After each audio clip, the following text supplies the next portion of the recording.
السلام علیکم ورحمۃ اللہ وبرکاتہ۔ ان الحمد للہ نحمده ونستعینه ونستغفره ونعوذ باللہ من شرور انفسنا ومن سیئات اعمالنا من يهد الله فلا مضل له ومن يضلل فلا هادي له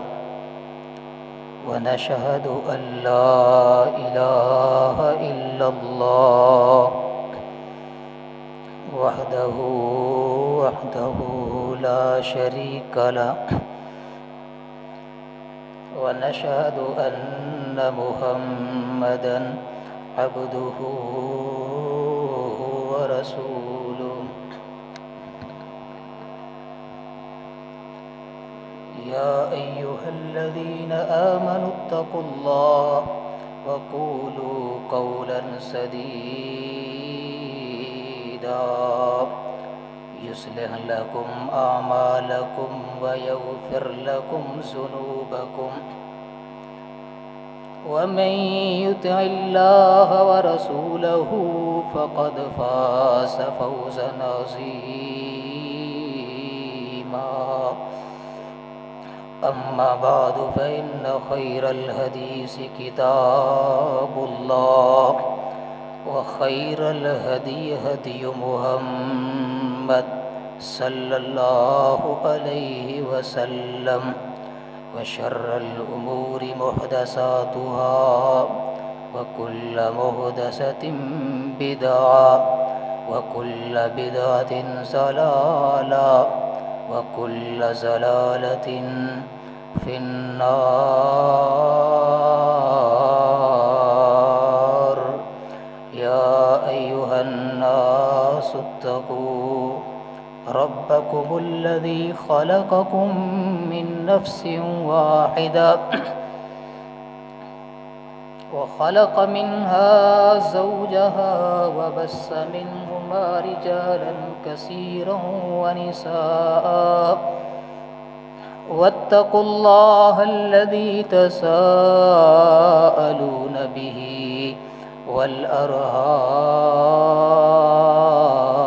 والأرحام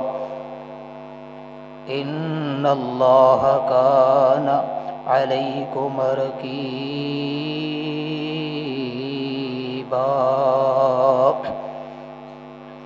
أما بعد فأعوذ بالله السميع العليم من الشيطان الرجيم ويحمل عرش ربك فوقهم يومئذ ثمانية رب اشرح لي صدري ويسر لي أمري واحلل عقدة من لساني يفقهوا قولي۔ ہر قسم کی حمد و ثنا، تعریفات، تسبیحات، تکبیرات، تمجیدات، تحلیلات اللہ عز و جل کے لیے، جو پوری کائنات کا خالق بھی ہے، مالک بھی ہے، رازق بھی ہے، رزاق بھی ہے، اور ان گنت لاتعداد درود و سلام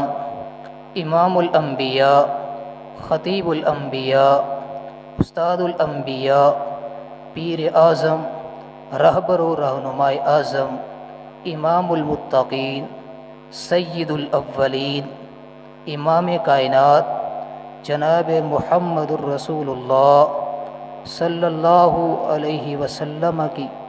ذات مبارکہ مطہرہ پر سامعین محترم اور پردہ نشین میری اسلامی روحانی ماؤں اور بہنوں،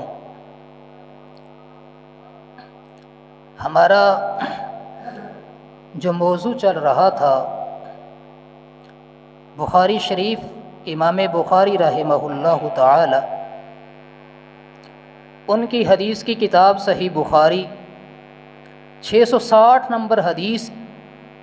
اس کے ضمن میں ہم بات کر رہے تھے کہ وہ خوش نصیب لوگ کون ہیں، عمدہ ترین لوگ، اعلیٰ قسم کے لوگ، VIP لوگ کون ہیں کہ جن کو اللہ رب العالمین نے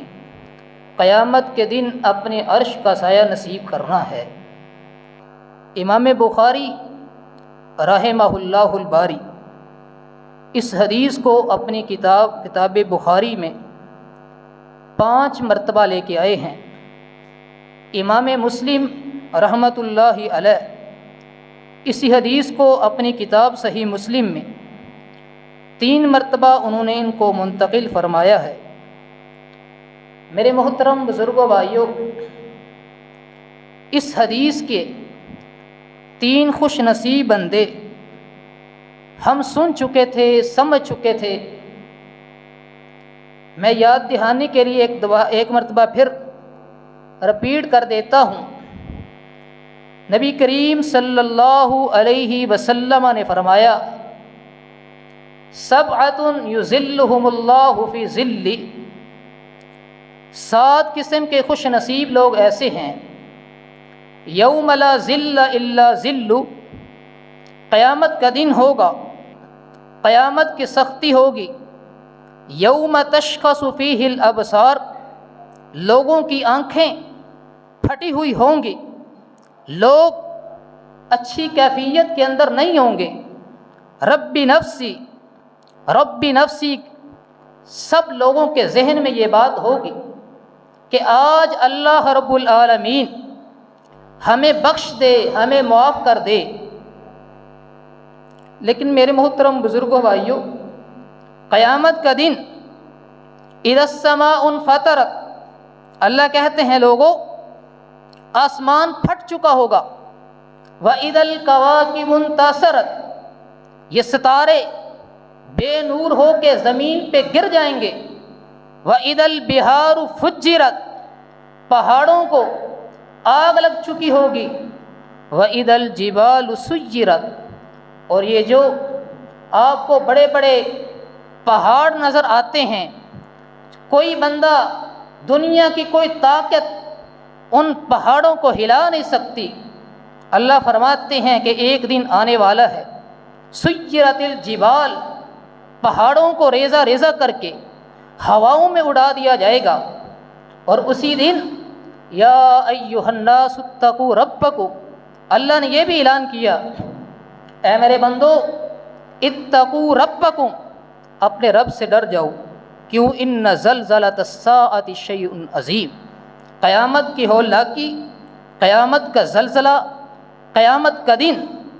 اس دن سے سخت دن کوئی نہیں، اس سے زیادہ ہولناکی قیامت کے دن سے اور کوئی نہیں۔ یہ اللہ نے تنبیہ کی ہے، ایمان والوں کو، توحید والوں کو، مسلمانوں کو سمجھایا ہے، سکھلایا ہے، پڑھایا ہے۔ لوگوں، دنیا میں نے دی ہے، عزت دی ہے، تحفہ دیا ہے،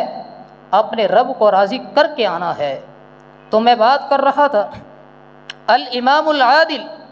اس کی وضاحت عدل و انصاف کرنے والا حکمران ہم سن چکے تھے۔ دوسرا وہ بندہ، ورجل ذکر اللہ خالیا ففاضت عیناہ، جو بندہ تنہائی میں بیٹھ جائے، لوگوں کی نظروں سے اوجھل ہو کے بیٹھ کے اللہ کے سامنے گلے کرے، اللہ کے سامنے شکوے کرے، اے اللہ میں نے بڑی بدماشی کی ہے، میں نے بڑے بڑے جرائم کیے ہیں، میں نے بڑی بغاوتیں کی ہیں، بڑے بڑے زنا کیے ہیں، یا اللہ میں نے بڑے بڑے کبیرہ گناہ کیے ہیں، اللہ کے سامنے بیٹھ جائے اور اللہ کے سامنے دعا کرتا کرتا بندے کی آنکھوں سے آنسو بہہ پڑیں، اس بندے کو اللہ اپنے عرش کا سایہ نصیب کریں گے۔ تیسرا بندہ، وہ دو بندے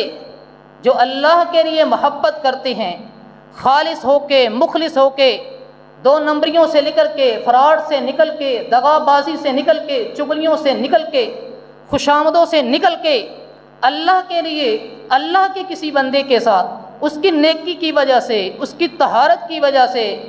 اس کے نیک ہونے کی وجہ سے کسی بندے کے ساتھ محبت کرتے ہیں، اللہ فرماتے ہیں یہ بھی وہ خوش نصیب بندہ ہے،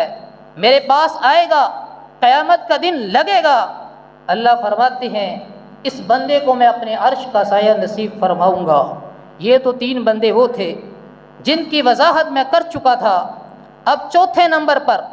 وَشَابٌ نَشَأَ فِي عِبَادَةِ اللَّهِ، اگلا خوش نصیب بندہ وہ ہے کہ جن کو اللہ نے اپنا خصوصی مہمان بنانا ہے، اپنا پروٹوکول عطا کرنا ہے، لاکھوں کروڑوں دنیا موجود ہوگی، دنیا برہنہ ہوں گی، پاؤں میں جوتے نہیں ہوں گے، بدن پہ کپڑے نہیں ہوں گے، ساری دنیا دیکھ رہی ہوگی۔ وَشَابٌ نَشَأَ فِي عِبَادَةِ اللَّهِ، جو اللہ کے لیے اپنی جوانی کو اللہ کی عبادت میں گزارتا ہے، اس بندے کو بھی اللہ رب العالمین اپنے عرش کا سایہ نصیب کریں گے۔ میرے محترم بزرگوں، بھائیوں، اب یہ سمجھیں کہ یہ جو جوانی کی عبادت ہے، جوانی کی عمر ہے، یہ کون سی عمر ہے؟ سعودی عرب کے عالم دین امام ابن عثیمین رحمہ اللہ تعالی وہ فرماتے ہیں کہ جو جوانی کی شاندار عمر ہے، 15 سال سے لے کے 30 سال تک کے دورانیے تک، یہ جو عمر ہے یہ جوانی کی عمر ہے، شاندار عمر ہے۔ اس عمر کے اندر ولولہ بھی ہوتا ہے، جوش بھی ہوتا ہے، قوت بھی ہوتی ہے، طاقت بھی ہوتی ہے، چستی بھی ہوتی ہے، چلاکی بھی ہوتی ہے، سب کچھ ہوتا ہے۔ اس وجہ سے اللہ نے کہا کہ جو بندہ جوانی میں اللہ کی عبادت کرتا ہے، اللہ رب العالمین اپنے عرش کا سایہ نصیب کریں گے۔ اب جوانی میں عبادت، اس کا مطلب کیا ہے؟ اس کے 2 مطلب ہیں۔ سب سے پہلا مطلب امام ابن اسیر رحمہ اللہ تعالیٰ فرماتے ہیں، وہ کہتے ہیں کہ جوانی کی عمر 13 سال سے لے کے 32 سال تک کے دورانیے تک، یہ جو عمر ہے یہ جوانی کی عمر ہے۔ اس میں اللہ کو جتنا راضی کر سکتے ہو لوگوں کر لو، شاید ہو سکتا ہے بعد میں زندگی وفا نہ کرے، آپ کو ایک نماز پڑھنا بھی، وہ سجدہ کرنا بھی میسر نہ آئے۔ میرے محترم بزرگوں، بھائیوں، جوانی کے یعنی جوانی میں جو بندہ عبادت کرتا ہے اس کے 2 مطلب۔ سب سے پہلا مطلب یہ ہے کہ حسناتہ اکثر من سیئات، کہ بندہ جوانی میں عبادت کرے، گناہ اس کے کم ہوں اور نیکیاں زیادہ ہوں۔ ایک مطلب یہ ہے کہ جوانی میں عبادت کرنی ہے۔ دوسرا مطلب جوانی میں عبادت کرنی ہے، اللہ کے گناہ نہیں کرنے، اللہ کے گلے نہیں کرنے، شکوے نہیں کرنے، بلکہ اللہ کے تمام احکامات کو حتی الوسع اس کی پابندی کرنی ہے، اس کی کوشش کرنی ہے، اللہ کے بتائے ہوئے فرامین کے مطابق زندگی گزارنی ہے۔ تو میرے محترم بزرگوں، بھائیوں، سب سے عظیم الشان بندہ جس کو اللہ نے اپنا پروٹوکول عطا کرنا ہے، وہ بندہ جو جوانی میں رشتہ داروں کو چھوڑ کے، دوستوں یاروں کو چھوڑ کے، بہن بھائیوں کو چھوڑ کے اللہ کے دین کی فکر اسے ہوتی ہے۔ جب بھی اس کا دل کرتا ہے کہ کسی نہ کسی طریقے سے میری وجہ سے اللہ کے دین کا فائدہ ہو جائے، اللہ کہتے ہیں میں انعامات دوں گا، ہر چیز عطا کروں گا۔ آگے میرے محترم بزرگوں، بھائیوں، مستدرک الحاکم حدیث کی بڑی شاندار کتاب ہے، امام حاکم رحمہ اللہ تعالی اس حدیث کو لے کے آئے ہیں۔ وہ فرماتے ہیں، حدیث کا نمبر 7846 نمبر پر فرماتے ہیں کہ ایک دن نبی کریم محمد صلی اللہ علیہ وسلم بیٹھے تھے، ایک بندہ آیا، آ کر کے کہنے لگا یا رسول اللہ اوصینی، اللہ کے نبی مجھے آج اسپیشل قسم کی اچھی نصیحت اور وصیت کر دیں۔ اس نے یہ الفاظ کہے۔ عبداللہ ابن عباس رضی اللہ تعالی عنہ فرماتے ہیں، صحابی رسول ہیں، فرماتے میں ساتھ ہی بیٹھا ہوا تھا جب اللہ کے پیغمبر نے اس صحابی کو نصیحت اور وصیت کرنا شروع کر دی۔ فرمانے لگے سمعت رسول اللہ صلی اللہ علیہ وسلم یعظہ، میں نے اپنے کانوں سے اس کو نصیحت کرتے ہوئے پیغمبر کو دیکھا۔ اللہ کے نبی محمد کریم صلی اللہ علیہ وسلم نے اس بندے کو 5 باتیں بتائی تھی۔ ان 5 باتوں میں سے جو اہم ترین بات تھی، بڑی تاکیدی بات تھی، جو اہمیت کی حامل بات تھی، ان میں سے ایک بات یہ تھی، میرے پیغمبر نے فرمایا اللہ کے بندے اجتنب شبابک قبل حرمک، اپنی جوانی کو غنیمت سمجھ، اپنی جوانی کو اللہ کا انعام سمجھ، اللہ کا تحفہ سمجھ، اللہ کا فضل سمجھ، قبل حرمک، بڑھاپے سے پہلے اے اللہ کے بندے جتنا اپنی جوانی کو اللہ کے راستے میں اللہ کے دین کے لیے استعمال کر سکتے ہو کر لو۔ یہ 5 نصیحتیں کی، ان میں سے ایک نصیحت یہ بھی تھی۔ تو میرے محترم بزرگوں بھائیوں، یہی وصف، یہی صفت، یہی خصوصیت آپ کو جعفر طیار رضی اللہ تعالیٰ عنہ کے بھی اندر نظر آئے گی۔ اور کہیں پہ ایک نوجوان، ابھی داڑھی مجھ پوری نہیں آئی، محمد ابن قاسم آ کے سمندر پار آ کے کفر کی طاقت کو گرا کے چلا جاتا ہے۔ اور کہیں پہ جعفر طیار رضی اللہ تعالی عنہ جوانی ہے، جوانی میں لڑتے لڑتے دائیں ہاتھ میں اسلام کا جھنڈا پکڑا ہوا ہے، دایاں ہاتھ کٹ جاتا ہے، جھنڈے کو بائیں ہاتھ میں پکڑ لیتا ہے۔ میرے محترم بزرگوں بھائیوں، یہ ہاتھ بھی کٹ جاتا ہے۔ اب اس جھنڈے کو دونوں بازوؤں کے درمیان جھنڈے کو اپنے سینے سے لگا لیتے ہیں۔ جب انہیں شہید کیا گیا، ساتھی کہتے ہیں ہم نے ان کی ڈیڈ باڈی کو تلاش کیا، ہم نے ان کی لاش کو تلاش کیا، فرمانے لگے رأیت بضعا وتسعین، ہم نے ان کی گردن پہ، ان کے جسم پہ 90 سے زیادہ تلواروں کے زخم لگے ہوئے دیکھے۔ میرے پیغمبر نے اس صحابی رسول کو جو نصیحت کی تھی، وہ نصیحت یہی تھی، اپنی جوانی کی فکر کر، اے اللہ کے بندے اپنی جوانی کو اللہ کے دین کے لیے، اللہ کے غلبے کے لیے، دین اسلام کے لیے، شریعت کے لیے جتنا استعمال کر سکتے ہو کر لو۔ یہ نصیحت کی جعفر طیار رضی اللہ تعالیٰ عنہ کی یہ صفت تھی۔ اور دوسری طرف میرے پیغمبر نے فرمایا، ترمذی شریف ایک معتبر کتاب، مستند کتاب، شاندار کتاب، امام ترمذی رحمہ اللہ تعالی اس حدیث کو لے کے آئے ہیں 2417 نمبر پر۔ میرے پیغمبر نے فرمایا لوگو لا تزول قدم ابن آدم حتی یسأل عن 5، کوئی بندہ بھی قیامت کا دن ہوگا اللہ کی عدالت میں جب تک بندہ 5 سوالوں کے جواب نہیں دے گا اتنی دیر تک وہ اپنا قدم نہیں ہلا سکے گا۔ جب تک اللہ کی عدالت میں 5 سوالوں کے جواب کلیئر نہیں کر لیتا، میرے پیغمبر کا فرمان، ترمذی کے الفاظ ہیں لا تزول قدم ابن آدم، کوئی بندہ جرت نہیں کرے گا کہ اللہ کے سامنے سے اپنا قدم ہلا سکے۔ میرے محترم بزرگوں بھائیوں، یہ تو دنیا داری ہے۔ دنیا میں اگر ہمارا کیس بن جائے، کوئی مصیبت آ جائے، کوئی تکلیف آ جائے، کسی کے سامنے ہمیں پیش ہونا پڑ جائے، اللہ کی عزت کی قسم ہم کانپ جاتے ہیں، ہم ڈر جاتے ہیں، ہمارا جسم لرز جاتا ہے، ہم خوف زدہ ہو جاتے ہیں، شاید یہ میرے ساتھ کیسا برتاؤ کرے گا۔ لیکن یاد رکھو ایک دن آنے والا ہے، اللہ کے سامنے ہم نے جانا ہے، اللہ کی عدالت میں کھڑے ہونا ہے اور 5 سوالوں کے جواب دینے ہیں۔ پہلا سوال ان میں سے اللہ فرمائیں گے ان عمرہ فیما افنا، اے میرے بندے میں نے تجھے زندگی دی، عمر دی تھی، بتا کہاں برباد کر کے آیا ہے، کہاں خرچ کر کے آیا ہے، کہاں صرف کر کے آیا ہے۔ دوسرا سوال اللہ اس سے کریں گے، اس بندے سے، اے میرے بندے بتا وَأَنْ شَبَابِهِ فِيمَا أَبْلَى، میں نے تجھے جوانی عطا کی تھی، بتا کہاں برباد کر کے آیا، کہاں ضائع کر کے آیا، کہاں صرف اور خرچ کر کے آیا ہے۔ جوانی تھی، گال سرخ تھے، جسم میں قوت تھی، جسم میں طاقت تھی، کرنے کے جذبات تھے، جوش تھا، جذبہ تھا، ولولہ تھا، دنیا کی طاقتیں موجود تھیں، لیکن تجھے دنیا داری میں آ کے سب کچھ پتہ تھا، یہ نہیں پتہ تھا کہ میرے اپنے گھر میں کیا ہو رہا ہے، یہ نہیں پتہ تھا میری اپنی باڈی میں کیا ہے، یہ نہیں پتہ تھا کہ میرے دوست کس طرح کے تھے۔ میرے بھائیوں،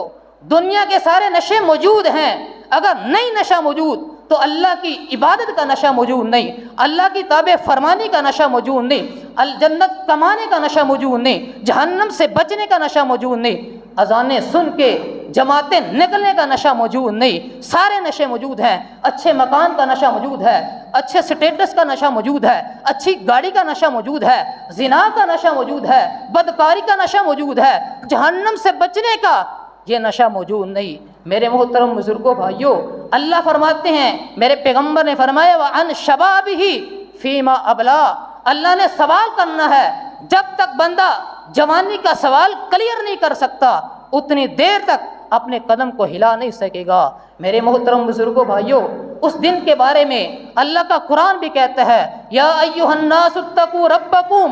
اے لوگو اللہ سے ڈر جاؤ، ان زلزلۃ الساعۃ شیء عظیم، قیامت کا زلزلہ، قیامت کی ہولناکی بڑی سخت ہے۔ کیوں؟ یوم ترونھا، تم دیکھو گے قیامت والے دن، تذہل کل مرضیۃ عما ارضعت، کہ ہر دودھ پلانے والی عورت بچے کو دودھ پلاتے ہوئے چھوڑ دے گی، قیامت کی ہولناکی ہوگی۔ وتضع کل ذات حمل حملها، اور ہر حمل والی عورت اپنا حمل وقت سے پہلے گرا دے گی۔ اللہ کا عذاب ہوگا، اللہ کی سختی ہوگی، اللہ کا غضب ہوگا۔ اللہ فرماتے ہیں آگے تم دیکھو گے یوم ترونھا وتری الناس سکارا، لوگوں کو آپ مدہوش دیکھو گے، نشے کی حالت میں دیکھو گے،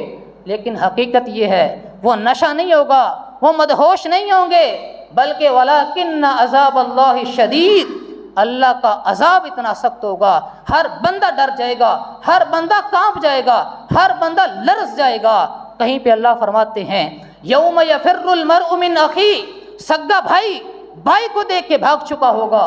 یوم یفر المرء من اخی و امہ و ابی، بندہ و اولاد، والدہ اپنی اولاد کو دیکھ کے نظر پھیر لے گی، اور بندہ اپنی بیوی کو دیکھ کے، گھر والی کو دیکھ کے، جس سے محبت کرتا ہے، جس سے پیار کرتا ہے، اور جس کے پیچھے لگ کے والدین کو دھکے دیتا ہے، جس کے پیچھے لگ کے اپنے گھر کو برباد کرتا ہے، جس سے محبت کرتا ہے، وہ بیوی بھی کعبے کے رب کی قسم ہے قیامت والے دن اللہ کی عدالت میں کسی قسم کا کوئی ساتھ نہیں دے گی، وہ بھی آپ کو دیکھ کے بھاگ چکی ہوگی۔ یہ دن اتنا سخت ہوگا، اللہ فرماتے ہیں یوم تشخص فیہ الابصار، لوگوں کی آنکھیں پھٹی ہوئی رہ جائیں گی، لوگوں کی آنکھیں پھٹ جائیں گی۔ کہیں پہ اللہ نے فرمایا یوم تبدل الارض غیر الارض، زمین کو تبدیل کر دیا جائے گا، زمین کی جگہ کوئی اور چیز آ جائے گی۔ اور آگے فرمائے والسماوات وبرزوا للہ الواحد القہار، آسمانوں کو تبدیل کر دیا جائے گا، کائنات کی ہر چیز تبدیل کر دی جائے گی۔ وبرزوا للہ الواحد القہار، اللہ کے لیے ہر چیز واضح ہو جائے گی، ظاہر ہو جائے گی۔ میرے محترم بزرگوں، بھائیوں، حالت بڑی عجیب ہوگی۔ لوگ ابراہیم علیہ السلام کے پاس سفارش کے لیے آئیں گے، وہ بھی اگلا گھر دکھائیں گے، کہیں گے بھائی اگلے گھر میں چلے جاؤ۔ لوگ آدم علیہ السلام کے پاس آئیں گے، وہ بھی اگلا گھر دکھائیں گے، بھائی اگلے گھر میں چلے جاؤ۔ لوگ نوح علیہ السلام کے پاس آئیں گے، وہ بھی اگلا گھر دکھائیں گے، بھائی اگلے گھر میں چلے جاؤ۔ لوگوں کی یہ کیفیت ہوگی، لوگوں کی یہ حالت ہوگی، کوئی بندہ، کوئی رشتہ دار، کوئی دوست، کوئی والدین کسی کا کوئی فائدہ نہیں کر سکے گا۔ اس دن میرے محترم بزرگوں، بھائیوں، انبیاء بھی ڈرتے ہوں گے، صدیقین بھی ڈرتے ہوں گے، شہداء بھی ڈرتے ہوں گے۔ اس وقت میرے محمد پیغمبر نبی کریم صلی اللہ علیہ وسلم اپنا سر سجدے میں رکھیں گے، اللہ رب العالمین میرے پیغمبر کے سر پہ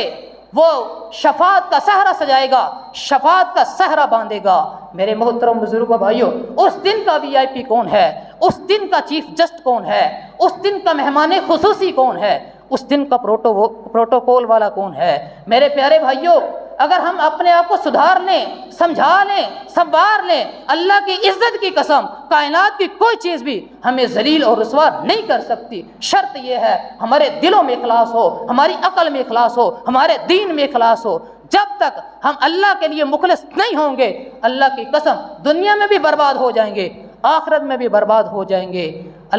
میرے محترم بزرگوں بھائیوں، اسی طرح یہ میں بیان کر رہا تھا چوتھا بندہ، وشاب نشأ فی عبادت اللہ، جو جوانی میں اللہ کی عبادت کرتا ہے، اللہ کو یہ عمل بڑا پسند ہے، بڑا محبوب لگتا ہے۔ میرے پیارے بھائیوں، آج جمعے کا دن ہے، نماز فجر ہوئی،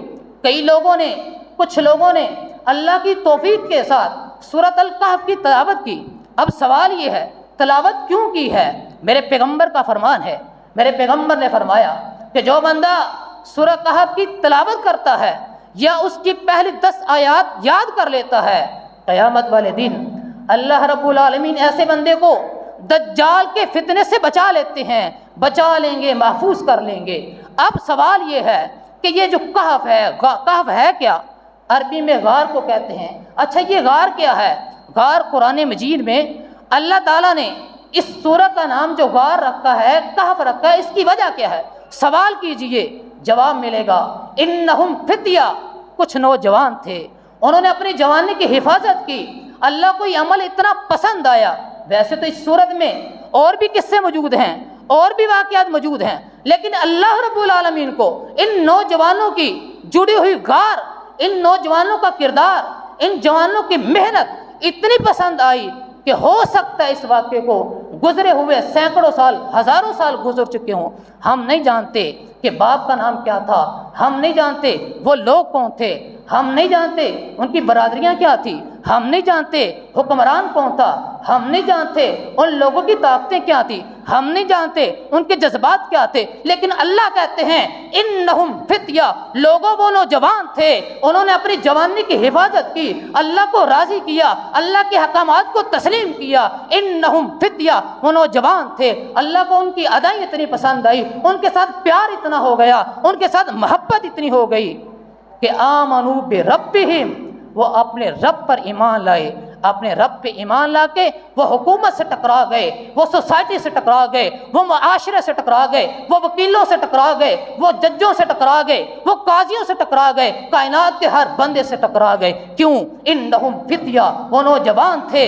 جوانی کی حفاظت انہوں نے کی۔ اللہ رب العالمین نے اس واقعے کو تفصیل سے بیان کیا، ان کی تعداد کو بیان کیا، ان کے سونے کو بیان کیا، 309 سال کو بیان کیا، ان کے اٹھنے کو بیان کیا، غار میں جانا بیان کیا۔ لیکن خوشی کی بات یہ ہے میرے بھائیوں، اللہ کو ان کی ادا اتنی اچھی لگی، اللہ کو ان کی وفا اتنی پسند آئی، اللہ کو ان کے ساتھ محبت اتنی ہو گئی کہ ان نوجوانوں نے اپنی جوانی کی حفاظت کرتے ہوئے اللہ کو خوش کیا۔ اللہ فرماتے ہیں اللہ نے پورے مکمل واقعے کو قرآن میں سجا بھی دیا، قرآن کا حصہ بھی بنا دیا۔ میرے محترم بزرگوں بھائیوں، یہ سبق ہے، یہ عبرت ہے، یہ نصیحت ہے آج کے میرے نوجوان مسلمان بھائیوں کے لیے جو کہتے ہیں رب پہ ہمارے یقین نہیں۔ میرے پیارے بھائیوں، تمہارا رب بے وفا نہیں ہے۔ اللہ کی عزت کی قسم، سب سے بڑھ کر وفا کرنے والی اگر کوئی ذات ہے تو وہ تمہارا رب ہے۔ بے وفائی ہم کرتے ہیں، دغا بازی ہم کرتے ہیں،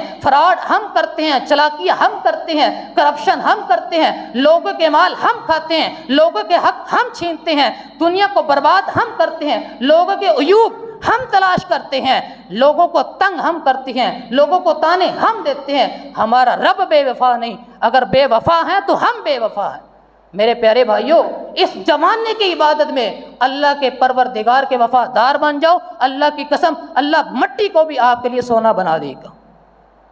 یہ چوتھی نیکی تھی جو میں نے ذکر کی کہ جو جوانی کے اندر اللہ کی عبادت کرتا ہے، ایسے بندے کو اللہ ضائع نہیں کرتا، برباد نہیں کرتا۔ اللہ فرماتے ساری دنیا دھڑک رہی ہوگی، کانپ رہی ہوگی، لرز رہی ہوگی، اس دن اس بندے کو میں نے پروٹوکول دینا ہے، اس بندے کو میں نے VIP پروٹوکول انعامات دینے ہیں، اپنے عرش کا سایہ دینا ہے۔ 5ویں نمبر پر وہ خوش نصیب قلبہ معلق فی المسجد، وہ بندہ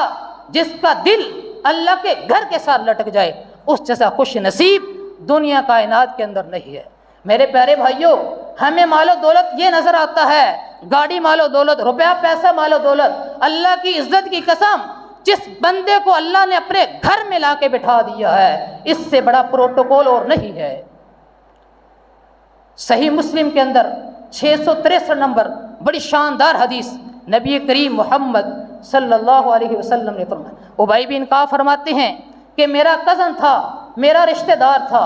کان ابعد رجلا، اور سب سے دور کا تھا، ممشن الی المسجد النبوی صلی اللہ علیہ وسلم، جو مسجد نبوی کے نمازی تھے ان نمازیوں میں سے سب سے دور کا نمازی تھا۔ لیکن حیرت کی بات یہ ہے، تعجب کی بات یہ ہے، پریشانی کی بات یہ ہے، لا تخطئہ الصلاۃ، کبھی اس بندے کی نماز ہی نہیں رہی، سواری نہیں پسند، پیدل آتے ہیں، موسم بھی گرمی کا، لیکن اس کی نماز کبھی نہیں رہی۔ ابی بن کعب فرماتے ہیں رضی اللہ تعالی عنہ، میں نے اس بندے پہ توجہ کی، پھر توجہ کرنے کے بعد لوگوں سے مشورہ کیا، ہم چند لوگ اس کے پاس آئے، اے اللہ کے بندے آپ بڑی دور سے چل کے آتے ہیں، موسم بھی گرمی کا ہوتا ہے، رستہ بھی خراب ہوتا ہے، اور کبھی کبھی سخت رات اندھیری بھی ہوتی ہے، اور جو مدینے کی زمین وہ تو ویسے ہی پتھریلی اور سنگریلی تھی، چھوٹے چھوٹے سنگریزے تھے، اور جو بچھو سانپ وہ زیادہ تر نسبتاً اس میں زیادہ پائے جاتے تھے، اور آپ اتنی مشقت کر کے آتے ہیں، تکلیف کر کے آتے ہیں، ہم آپ کے پاس آئے ہیں، ہم آپ سے محبت کرتے ہیں، ہم آپ سے تعاون کرتے ہیں، لو اشتریت حمارا، ہم چاہتے ہیں کہ آپ ایک گدھا خرید لیں، ایک سواری خرید لیں، اس سے آپ کی آمد و رفت مسجد میں آسان ہو جائے گی، ترکبہ، اس سواری پہ سوار ہو کے آپ مسجد میں آ جایا کریں۔ جب اتنی بات انہوں نے کہی، فرمایا آگے یہی سواری یقیک من ہواک الارض، آپ کو زمین کے کیڑے مکوڑے جانوروں سے بھی محفوظ کرے گی، دن کی گرمی میں بھی آپ کی حفاظت کرے گی، رات کے اندھیروں میں بھی آپ کی حفاظت کرے گی، بارش کے موسم میں بھی یہ سواری آپ کی حفاظت کرے گی۔ ابی بن کعب فرماتے ہیں رضی اللہ تعالی عنہ، جب میں نے یہ باتیں کہیں اس بندے نے تو میرے جذبات کا ہی قتل کر دیا، میری بات کی ایسی تیسی کر دی۔ وہ بندہ کہنے لگا، اے ابی بن کعب کیا کہتے ہو، سواری خرید لو، کہتے ہو پیدل نہ آیا کرو، چل کے سوار ہو کے آیا کرو۔ اس نے کہا ما یسرنی، ابی بن کعب سن لو، مجھے تو یہ بات بھی پسند نہیں، ان منزلی فی جنب المسجد، کہ میرا گھر مسجد نبوی کے بالکل ساتھ، مجھے تو یہ بات بھی پسند نہیں۔ ابی بن کعب فرماتے ہیں رضی اللہ تعالی عنہ، جب اس بندے نے یہ بات کی، یہ بات مجھے بڑی چوٹ لگی، بڑی دردناک لگی، وہ بات میں نے اپنے دل میں بٹھا لی، وہ بات میرے دل میں بوجھ بن گئی۔ ابی بن کعب فرماتے ہیں میں فوری اللہ کے پیغمبر کے پاس گیا، اے اللہ کے نبی، ایک طرف میری محبت، ایک طرف میری عقیدت، ایک طرف میری قربانی، ایک طرف میرا جذبہ، ایک طرف میری خیر خواہی، اور آگے سے اس بندے کے یہ جواب کہ مجھے تو مسجد نبوی کا گھر بھی پسند نہیں، یعنی ساتھ والے جو پلاٹ ہے یہ پسند نہیں، میں اس کو پسند نہیں کرتا۔ میرے پیغمبر ابی بن کعب فرماتے ہیں اے اللہ کے نبی، کیا یہ جواب خوفناک نہیں، یہ بات دردناک نہیں؟ مسجد ہو اللہ کے رسول کی، مسجد ہو صحابہ کے بیٹھنے کی، وہ مسجد جس میں صحابہ کا صفہ والا مدرسہ ہو، وہ مسجد جس میں جبریل امین قرآن لے کر اترتے ہوں، وہ مسجد جس میں امام کائنات صحابہ کا تزکیہ کرتے ہوں، وہ مسجد جس میں صحابہ اکرام کو میرے پیغمبر قرآن کی تعلیم دیتے ہوں، حدیث کی تعلیم دیتے ہوں، وہ مسجد جس میں ایک نماز پڑھنے کا لاکھوں کی تعداد میں اللہ ثواب دیتے ہیں، اس مسجد کے بارے میں کوئی بندہ یہ بات کہے کہ مجھے اس مسجد کے ساتھ والا پلاٹ پسند نہیں، یہ تو بات خوفناک ہے، بڑی عجیب بات ہے، بڑی دردناک بات ہے۔ میرے پیغمبر نے اس بندے کو بلایا، جی تو نے یہ بات کہی ہے؟ جی اللہ کے نبی میں نے یہ بات کہی ہے۔ اچھا یہ بتا تو نے کیوں بات کی ہے؟ وہ کہنے لگا اللہ کے نبی آپ کو پتہ ہے میں بڑی دور سے آتا ہوں، پیدل چل کے آتا ہوں، سواری بھی نہیں ہے، اس کی ایک ہی وجہ ہے لکا ارید ان ازورا، اس کی ایک ہی وجہ ہے ارید ان تکتب اخا، کہ اللہ رب العالمین میری اس مشقت کو میرے اعمال نامے میں لکھ لے، یعنی میرے ہر قدم کے بدلے اللہ مجھے نیکیاں عطا کر دے اور میرے گناہ معاف کر دے، میری تو یہ وجہ ہے۔ اے اللہ کے نبی یہ مقام میں خوشی سے کرتا ہوں، آپ کو پریشان ہونے کی ضرورت نہیں ہے۔ میرے پیغمبر نے فرمایا اے اللہ کے بندے لَقَ نَوَیْتَ، جو تو نے نیت کی ہے تیرے لیے وہی ہے، جو تو نے نیت کی ہے، یعنی تیری سوچ کے مطابق، تیرے ذہن کے مطابق، تیرے عقیدے کے مطابق، تیرے ارادے کے مطابق اللہ تیرے ساتھ برتاؤ کرے گا، یعنی تیرے ہر قدم کے بدلے اللہ تجھے نیکیاں عطا کرے گا اور تیرے گناہ معاف کرے گا۔ چند دنوں بعد میرے پیغمبر کا درس ہوتا ہے، میرے پیغمبر ایک حدیث بیان کرتے ہیں، وہ حدیث مسلم 666 نمبر پر میرے پیغمبر نے فرمایا، لوگو من خرج من بیتہ متطہرا، جو بندہ گھر سے وضو کر کے، طہارت حاصل کر کے، غسل کر کے،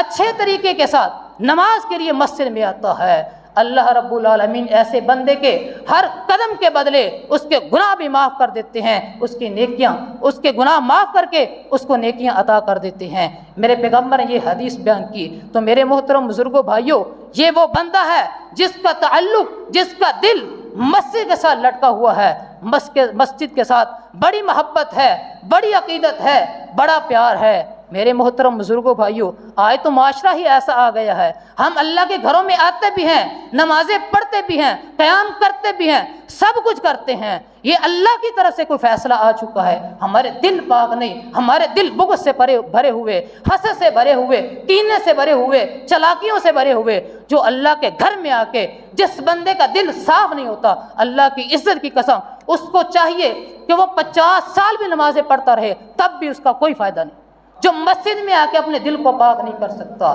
یہ پروٹوکول اس کو ملنا ہے جس کا دل پاک اور صاف ہوگا۔ اگلی حدیث مستدرک حاکم کے اندر میرے پیغمبر نے فرمایا، یہ حدیث 3537 نمبر پر آتی ہے، میرے پیغمبر نے فرمایا، لوگوں قیامت کا دن ہوگا، اللہ اعلان کروائیں گے، این جیرانی، این جیرانی، لوگوں فرشتوں کو حکم دیں گے، اللہ میرے پڑوسی کدھر ہیں، میرے پڑوسی کدھر ہیں۔ یہاں پہ رک کے 2 منٹ کے لیے سوچئے کہ وزیر اعظم کا محل ہو، 7 والا مکان آپ کا ہو، مکان کی ویلیو کیا بنے گی، مکان کی قیمت کیا بنے گی؟ یہ تو دنیا ہے، اللہ کی قسم یہ گھٹیا لوگ ہیں، اللہ کے لیے تو مثال ہی بیان نہیں ہو سکتی، لیکن اس کے قریب تو ہم پہنچ سکتے ہیں نا۔ اور جو اللہ کا پڑوسی بن گیا اس کی فضیلت کیا ہے؟ لوگ حیران اور پریشان ہو جائیں گے کہ جو اللہ کا پڑوسی بن گیا۔ کچھ فرشتے اللہ کی مشیت سے، اللہ کی اجازت سے، اللہ کی عزت سے، اللہ کے حکم سے اللہ سے سوال کریں گے، اے اللہ جی ایک بات ہم آپ سے سمجھنا چاہتے ہیں۔ اللہ جی حکم دیں گے، جی کون سی بات سمجھنا چاہتے ہو؟ فرشتے کہیں گے، اے اللہ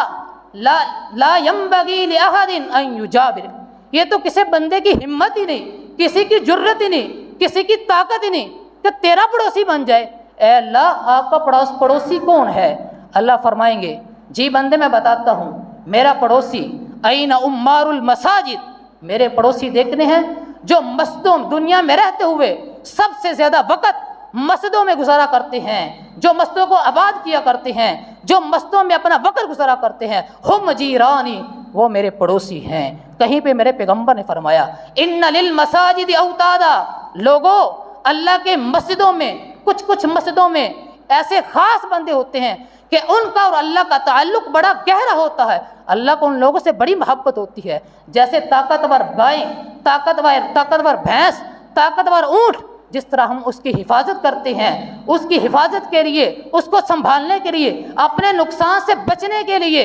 ہم اس کا قلعہ مضبوط گاڑتے ہیں، کھوٹی مضبوط زمین میں گاڑتے ہیں، کیوں؟ کہیں بھاگ کے یہ میرا نقصان نہ کر دے۔ میرے اللہ کہتے ہیں، میرے بندو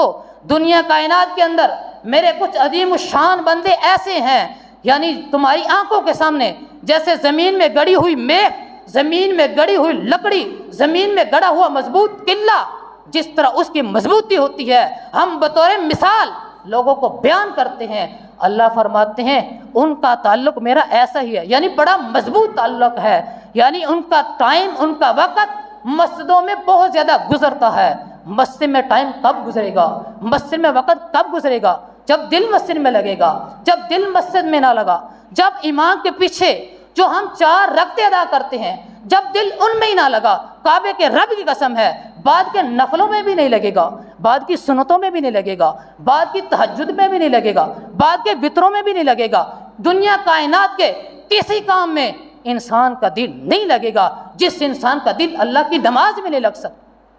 اب آئیے ہم سمجھتے ہیں وہ بندے کون سے ہیں، ان کی زندگی کیسی ہوتی، ہر ایکشن کا ری ایکشن، ہر عمل کا رد عمل، ہر ان پٹ کی آؤٹ پٹ۔ میرے پیارے بھائیوں، جو بندے اس قسم کے اوصاف اپنے اندر پیدا کر لیتے ہیں، میرے پروردگار کائنات نے فرمایا لوگوں ان کی زندگی یہ ہوتی ہے، ہم ان مریضوا آدوہم، اگر وہ گھروں میں بیمار ہو جائیں، اللہ کہتے ہیں اگر وہ گھروں میں بیمار ہو جائیں، کوئی پتہ لینے آئے یا نہ آئے، کوئی فون کر کے پوچھے یا نہ پوچھے، کوئی تیمارداری کرے یا نہ کرے، کوئی بیمار پرسی کرے یا نہ کرے، اللہ کہتے ہیں مجھے ان کی کوئی پرواہ نہیں، فرشتوں تم جاؤ، میرا بندہ ہے، میرے ساتھ محبت کرتا ہے، میری مسجد کے ساتھ محبت کرتا ہے، تم جاؤ میرے بندے کو فلاں مسئلہ ہے، اس کا مسئلہ حل کر کے آؤ، اس کی تیمارداری کر کے آؤ، اس کی عیادت کر کے آؤ۔ وہ فرشتے ایسے خوش نصیب بندے کے لیے جس کا دل قلبہ معلق فی المسجد، جس کا دل مسجد میں اٹک جاتا ہے، مسجد میں لٹک جاتا ہے۔ میرے محترم بزرگوں بھائیوں، اللہ آسمان سے فرشتوں کو بھیجتا ہے، جب فرشتے نیچے آتے ہیں اگر وہ بندہ مسجد میں نظر نہ آئے پھر آسمان کی طرف فرشتے جاتے ہیں، اللہ جی بندہ نظر نہیں آیا، اللہ پھر بھیجتے ہیں میرے فرشتوں جاؤ میرا بندہ کہاں ہے، تلاش کر کے آؤ، مسجد میں کیوں نہیں۔ اس کا یہ مطلب نہیں میرے رب کو پتہ نہیں، میرا رب علیم ہے، میرا رب خبیر ہے، وہ با حکمت ہے، وہ جاننے والا ہے۔ یہ کام کیوں کرتا ہے اللہ؟ بندے کو پروٹوکول دینے کے لیے، بندے کو عزت دینے کے لیے، بندے کو رتبہ دینے کے لیے۔ اللہ کو سب کچھ پتہ ہے۔ جب وہ وَإِنْ غَابُوا اسْتَقَدُوهُمْ، اور تیسرے نمبر پر فرمایا اگر کوئی بندہ وَإِنْ كَانُوا فِي حَاجَةٍ، اگر اس قسم کے نیک بندے کسی مشکل میں پھنس جائیں، کسی تنگی میں پھنس جائیں، کسی تکلیف میں پھنس جائیں، کوئی مشکل ان پر آن پڑے، اللہ پھر آسمان سے فرشتوں کی ڈیوٹی لگاتے ہیں، اے فرشتوں جاؤ میرے بندے کو فلاں مشکل ہے، فلاں مشکل میں پھنس چکا ہے، اس آنوہم، اس کی مدد کر کے آؤ۔ فرشتے پھر آتے ہیں، اس بندے کی مدد کر کے جاتے ہیں۔ ہم تو بیٹھے بیٹھے کہہ دیتے ہیں آج میرے لیے کوئی راستہ ہی نہیں تھا، آج میں بڑا پھنسا ہوا تھا، اچانک اللہ کا نیک بندہ آیا تھا، میرا کوئی واسطہ نہیں، میرا کوئی تعلق نہیں، میرا کوئی ریلیشن شپ نہیں، کچھ بھی نہیں تھا، وہ آیا میرا مسئلہ حل کر کے گیا۔ نہیں میرے بھائیوں، جو اللہ کے ساتھ مخلص ہے اس بندے کے ساتھ میرا رب بھی مخلص ہے۔ یہ پانچویں نیکی تھی، پانچویں صفت تھی جو اللہ نے اپنے بندوں کو قیامت والے دن عرش کے سائے میں اللہ نے پروٹوکول بھی عطا کرنا ہے، عرش کا سایہ بھی دینا ہے، اللہ نے شہرت بھی دینی ہے، اللہ نے عزت بھی دینی ہے۔ پانچواں بندہ، اب چھٹے نمبر پر وہ خوش نصیب ہے جس کو اللہ نے اپنے عرش کا سایہ نصیب کرنا ہے۔ وَرَجُلٌ، وہ بندہ تصدق بصدقۃ، جو کوئی صدقہ کرتا ہے، فَأَخْفَاهَا، پھر اسے چھپاتا ہے، یعنی صدقے کا مطلب حَتَّى لَا تَعْلَمَ شِمَالُ مَا تُنْفِقُ يَمِينُ، صدقہ کرتے کرتے کسی چوتھے پانچویں بندے کو نہیں پتہ چلتا، یہ معاملہ اللہ اور اللہ کے بندے کا معاملہ ہے، اس کے علاوہ کسی کو پتہ نہیں چلنے دیتا۔ یہ ہے خوش نصیب جس کو اللہ نے یہ پروٹوکول عطا کرنا ہے۔ میرے محترم بزرگوں بھائیوں، اللہ رب العالمین فرماتے ہیں ان تبدوا الصدقات فنعما ہی، اے لوگو اگر تم صدقے کو ظاہر بھی کر دو تو یہ بھی ٹھیک ہے، وَإِن تُخْفُوهَا، اگر چھپا کر کے صدقہ کرو گے اللہ کی قسم اللہ عزتیں بھی دے گا، اللہ مال بھی دے گا، اللہ شہرت بھی دے گا۔ 1 روپے اخلاص سے چھپا کے کیا ہوا صدقہ اللہ لاکھوں کی تعداد میں پیسے روپے آپ کے قدموں میں رکھ دے گا، شرط یہ ہے کہ اخلاص ہو۔ صحیح حدیث میرے پیغمبر نے فرمایا لوگو صدقۃ السر تطفئ غضب الرب، چھپا کے صدقہ کرنا، خفیہ صدقہ کرنا، یہ بندہ اپنے اوپر اپنے رب کے غصے کو ٹھنڈا کر لیتا ہے۔ جس کا رب اس بندے سے راضی ہو اسے کوئی تکلیف نہیں آ سکتی، جس کا رب اس سے ناراض ہو گیا اللہ کی قسم ساری تکلیفات، ساری دردناکیاں، ساری مصیبتیں اس بندے کے لیے ہیں۔ آئے ایک چھوٹی سی مثال، ایک واقعہ عرض کر کے اپنی بات کو ختم کرتا ہوں۔ سلف صالحین سے مثال لیتے ہیں کہ صدقہ کس طرح کرنا چاہیے۔ امام ذہبی رحمہ اللہ تعالی، ان کی کتاب سیر اعلام النبلاء جلد نمبر 10 صفحہ 159 پر انہوں نے یہ واقعہ نقل کیا، لوگوں صدقہ کرنا ہے اس انداز سے صدقہ کرو۔ یہ امام محدث عبداللہ بن مبارک رحمہ اللہ تعالی بہت بڑے محدث بھی تھے، بہت بڑے مجاہد بھی تھے، بہت بڑے دنا بھی تھے، بہت بڑے دانشور بھی تھے، ایک اچھے بزنس مین بھی تھے، اللہ نے علم بھی دیا تھا دین کا۔ یہ اکثر سفر کیا کرتے تھے، سفر کے دوران ایک نوجوان ان سے بڑی محبت کرتا تھا، بڑا پیار کرتا تھا، بڑا پروٹوکول دیتا تھا۔ اچانک کہیں سفر میں انہوں نے پڑاؤ ڈالا، پڑاؤ ڈالنے کے بعد لوگ جمع ہو گئے، ان کو پتہ تھا یہ عالم دین ہیں، اللہ کے نیک بندے ہیں اور اچھے بزنس مین بھی ہیں، لوگ اکٹھے ہو گئے، اکٹھے ہونے کے بعد انہوں نے سوال کیا امام محدث عبداللہ بن مبارک سے، اے محدث آپ بڑے عظیم محدث ہیں، آپ پیغمبر کی کوئی اچھی سی آج حدیث سنا دیں۔ انہوں نے حدیث سنائی۔ جب حدیث سنانا شروع کرتے تھے وہ جو نوجوان آپ کا احترام کرتا تھا وہ بڑا قریب ہو کے بیٹھتا تھا، کان حسن استماع، کان لگا کے پوری توجہ کے ساتھ، پورے انہماک کے ساتھ، پوری دنائی کے ساتھ قریب ہو کے قدموں میں بیٹھ کے باقی لوگوں سے ہٹ کر پوری توجہ کے ساتھ قدموں میں بیٹھ کے حدیث کا لیکچر لیتا تھا۔ جب حدیث کا سبق ختم ہوتا، حدیث کا درس ختم ہوتا، جب وہ محدث واپس جانے لگتے، یہی لڑکا دوڑ کے بھاگ کے جاتا، ان کا جوتا اٹھاتا،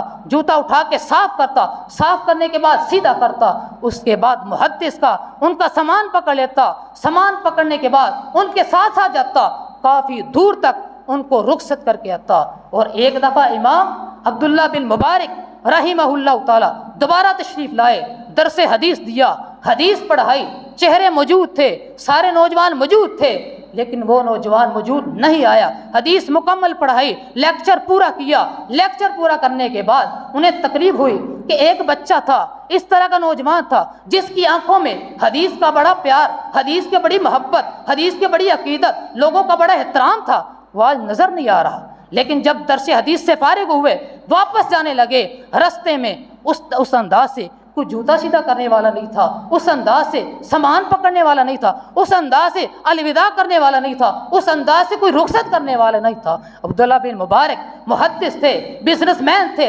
رحمہ اللہ تعالی۔ انہوں نے ایک ساتھی سے پوچھا،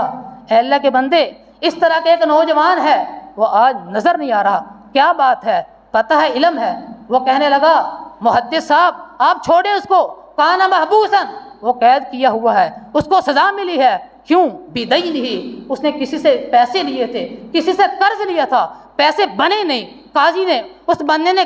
کیس کر دیا اور قاضی نے اس کو بند کروا دیا، قید کروا دیا۔ جب اس کو قید کروایا گیا، ابن مبارک رحمہ اللہ تعالیٰ فرماتے ہیں کہ کتنے پیسے اس نے دینے تھے؟ فرمانے لگے 10,000 درہم، 10,000 درہم اس پر قرضہ تھا، جس کی وجہ سے حدیث کا پیریڈ چھوٹا ہے، جس کی وجہ سے آپ کے پاس وہ نہیں آیا۔ عبداللہ بن محدث مبارک جو رحمۃ اللہ علیہ تھے، وہ بزنس مین تھے، فوری 10,000 درہم منگوائے۔ آج کی سوسائٹی کے مطابق تقریباً وہ 60 لاکھ روپے بنتا ہے، جو انہوں نے فوری منگوائے۔ جب منگوائے، اس بندے کے ہاتھ کے اوپر رکھے، جس سے پوچھا تھا کہ بچہ کیوں نہیں آیا، جب 10,000 درہم اس کے ہاتھ میں رکھ دیے اور ساتھ ہی کہا، اے اللہ کے بندے، اس وقت دینے پہلے میرے ساتھ وعدہ کرو کہ کسی کو بتاؤ گے نہیں، پوری زندگی کسی کے سامنے یہ نام نہیں لینا، بتانا نہیں کہ اس کی طرف سے پیسے میں ادا کر رہا ہوں۔ جب وعدہ کر لیا، اس کے بعد اس کی طرف سے پیسے ادا ہو گئے۔ وہ بچہ آیا، دوڑ کے آیا، جب رہا ہوا اسے پتہ چلا استاد محترم عبداللہ بن مبارک رحمہ اللہ تعالیٰ تشریف لائے تھے، ان کے پیچھے گیا، ملاقات کے لیے گیا، ملنے کے لیے گیا، ان کی زیارت کے لیے گیا۔ جب پہنچا، ابن مبارک رحمہ اللہ فرماتے ہیں، این کنتا، ان کو علم تھا، پتہ تھا، پھر بھی کہا، این کنتا، آپ حدیث کے سبق میں نہیں تھے، آپ کل نہیں آئے تھے، کیا وجہ ہے؟ فرمانے لگا وہ بچہ کہ میرے اوپر قرض تھا، جی ادا ہو گیا، جی ادا ہو گیا۔ کس نے ادا کیا؟ واللہ لا ادری، اللہ کی قسم مجھے نہیں پتا کس نے ادا کیا، لیکن اتنا ضرور پتا ہے کہ میری طرف سے کسی نے ادا کر دیا ہے۔ ابن مبارک قربان جاؤں ان کی محنت پہ، قربان جاؤں ان کے صدقے پہ، کوئی اشارہ نہیں، کوئی بات نہیں، کوئی سگنل نہیں، کوئی احسان نہیں، کسی قسم کا کوئی پروٹوکول نہیں، خاموش ہو گئے۔ فرما آگے سے اگلی بات شروع کر دی۔ جب یہ بات کر کے اس بچے کو بھی نہیں پتا چلا، پوری زندگی نہیں پتا چلا میرے پیسے کس نے ادا کیے، اس نے زور لگا لیا، آج تک اسے خبر نہیں ہوئی۔ جب ابن مبارک رحمہ اللہ تعالی دنیا سے کوچ کر کے گئے، دنیا سے رخصت ہوئے، جنازے کے وقت کسی بندے نے بتایا تھا، اس محدث نے 60 لاکھ روپے جو آپ پر قرضہ تھا، اس بندے نے آپ کا اتارا تھا۔ میرے محترم بزرگوں بھائیوں، یہ ہے صدقہ سر، یہ ہے خفیہ صدقہ، یہ ہے بندے اور اللہ کا معاملہ۔ میرے پیارے بھائیوں، اس انداز سے صدقہ کر کے دیکھو، اللہ کی عزت کی قسم، 1 روپے خرچ کیا ہوا اللہ لاکھوں کی تعداد میں آپ کے قدموں میں رکھے گا۔ شرط یہ ہے اخلاص ہو، شرط یہ ہے دغا بازی سے پاک ہو، شرط یہ ہے ہمارے عقیدے درست ہوں۔ اللہ کریم سے دعا ہے اللہ رب العالمین ہمیں عمل کرنے کی توفیق عطا فرمائے۔ اقول قولی ھذا وآخر دعواہم ان الحمد للہ رب